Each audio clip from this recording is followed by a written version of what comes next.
Today our topic is sustainability, air, water, soil and mental health. So I will choose my language in Telugu. ముందుగా స్థిరత్వం అనగా ప్రకృతి కాలుష్యం ఎంత స్థిరత్వంగా ఉంది అంటే మన ప్రకృతి ఎంత కాలుష్యంగా అవుతుంది, ఎంత మంచిగా ఉంటుంది అంటే కాలుష్యానికి గురయ్యే కారణాలు ఏంటివి, కాలుష్యం నుంచి తప్పించుకొని మంచిగా ఉండే కారణాలు ఏంటివి, దాని గురించి మనం చూసుకుంటాం. స్థిరత్వం ఎందుకు అవసరం అంటే మన కాలుష్యం మొత్తం మన ప్రకృతి మొత్తం మంచి వాతావరణం ఉండాలంటే స్థిరత్వం అనేది చాలా అవసరం. తర్వాత మన కాలుష్యాల గురించి మాట్లాడుతుంటే వాయు కాలుష్యం ద్వారా చాలా అనారోగ్యాలు గురవుతాయి.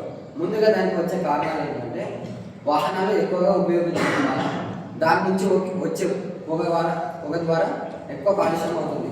ఆ వాహనాలే కాకుండా మన ఆసుపత్రిలో వినియోగించే పదార్థాలు కానీ లేదా ఔషధాలు కానీ అవన్నీ పాడైపోయిన ఔషధాలని వాటిని అన్ని తీసుకపోయి బయట ఎక్కడో పాడేస్తారు. అదే కాకుండా మనం డైలీ యూజ్ చేసే స్మార్ట్ ఫోన్స్ కానీ ఎలక్ట్రిక్స్ మెటీరియల్స్ కానీ అవన్నిటిని కూడా పాడైనవన్నీ ఒకసారి పాడేసి వాటిని కాల్చడం ద్వారా దాని నుంచి వచ్చే పొగ మొత్తం మన పర్యావరణంలో నిండుకొని మొత్తం మన ప్రకృతిని కాలుష్యం చేస్తుంది. అలా కాలుష్యం చేయడం ద్వారా వాటి నుంచి వచ్చే అనర్థాలు ఏమంటే ఒకటి లివర్ డ్యామేజ్ అవుతుంది, నెక్స్ట్ మనకి దగ్గు వస్తుంది అండ్ టీవీ కూడా రావచ్చు. దీనివల్ల వచ్చే అనర్థాలు ఏవి, మనకి వాయు కాలుష్యం ఎక్కువగా ఉన్న దేశం ఏదైనా ఉందంటే మన ప్రపంచంలో అది బంగ్లాదేశంలో వాయు కాలుష్యం చాలా ఎక్కువగా ఉంది. దాని నుంచి తీసుకుంటే నెక్స్ట్ నీటి కాలుష్యం వలన చాలా అనర్థాలకి గురవుతుంది. మామూలుగా చూసుకున్నట్టయితే పల్లెటూరులో వారి చెరువులలో బావులలో వాటి నుంచి ఆ నీరుని వారు త్రాగునీరు కానీ వ్యవసాయం కానీ మరియు కొన్ని అవసరాలకు వినియోగిస్తారు.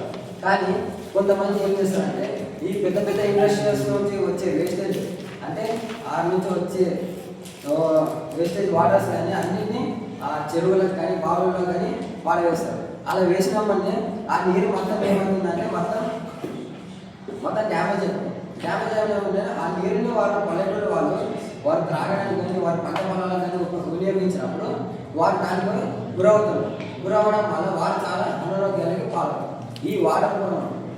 ఈ నీటి కాలుష్యం ఎక్కువగా ఉన్న దేశం ఏదైనా ఉందంటే మన ప్రపంచంలో అది భారతదేశం. దాని తర్వాత చూసుకుంటే నేల కాలుష్యం ద్వారా మన ప్రకృతి మొత్తం అంతరించిపోతుంది. ఎందుకంటే పూర్వంలో మనం వ్యవసాయం చేస్తున్నప్పుడు పూర్వంకి ఇప్పటికీ చూసుకున్నట్టయితే పూర్వంలో వ్యవసాయం చేస్తే దాని నుంచి ఎక్కువ మంచి పంట వస్తుంది మరియు మంచి పెస్టిసైడ్స్ కానీ అవన్నీ వాడేవారు. కానీ ఇప్పటి కాలంలో వ్యవసాయం చూసుకుంటే ఎక్కువ ఫర్టిలైజర్స్ యూజ్ చేస్తారు. చిన్న పంట కానీ పండడానికి వారు ఎంతో మొత్తంగా వినియోగించేవారు. ఒక పంట చేతికి రావాలంటే దాన్ని న్యాచురల్గా కాకుండా వీరు కెమికల్స్ యూజ్ చేసి దాన్ని తొందరగా చేతికి వచ్చేలా చేసుకుంటారు. అలా చేయడం వలన మట్టి ఒక స్థిరత్వం అనేది కోల్పోతుంది. అలా కోల్పోయిన తర్వాత ఆ మట్టికి బలం లేకపోయినప్పుడు ఆ మొక్క అనేది వికసించదు. అలా వికసించకపోవడం వలన చెట్లు అనేది అంతరించిపోతుంది.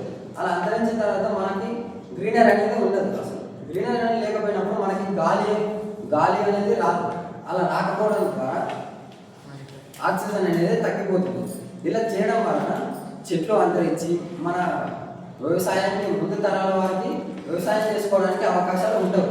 ఇలా లేకపోవడానికి కారణంతో వ్యవసాయం అనేది పడిపోతుంది. ఈ నేల కాలుష్యం ఎక్కువగా ఉన్న దేశం ఏదన్నా మన ప్రపంచంలో ఉందంటే అది చైనాలో ఎక్కువ మనకు వ్యవసాయం చేయరు కాబట్టి అక్కడ మొత్తం నేల కాలుష్యం ఎక్కువ అయిపోతుంది. దీని తర్వాత చూసుకుంటే మెంటల్ హెల్త్ అంటే ఈ కాలుష్యాల వల్ల వచ్చే అనర్థాల వల్ల వాళ్ళు శారీరకంగా కానీ మానసికంగా కానీ అనారోగ్యానికి గురవుతారు. అలా గురవడం వలన వారు ఎంతో నిశ్చయ స్థితికి పడిపోతుంటారు.